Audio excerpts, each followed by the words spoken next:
तर आज होतं रक्षाबंधन. तर रक्षाबंधनची माझी तयारी चालू झाली होती. तर फेस पॅक बनवत होते मी. ते चेहऱ्याला लावण्यासाठी बेसन, तांदळाचं पीठ आणि थोडंसं ज्वारीचं पीठ घेतलं होतं आणि हळद. तर दूध टाकून हे सगळं छान मिक्स करून घ्यायचं. साय पण असेल तर टाकून द्यायची थोडीशी आणि चेहऱ्याला लावून ना सुकेपर्यंत ठेवून द्यायचं आणि मग स्वच्छ धुवून घ्यायचं पाण्याने. तर मी आंघोळ करण्याच्या आधीच लावलं होतं हे फेस पॅक.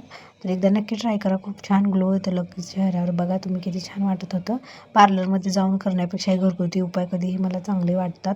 आणि त्यानंतर ना माझ्या जावाच्या मुली आल्या होत्या लाडूला राखी बांधण्यासाठी. त्याच्याबरोबर नाही त्यांचं पहिलंच रक्षाबंधन होतं आणि लाडूला ना मी छान नवीन कपडे घालून तयार केले होते.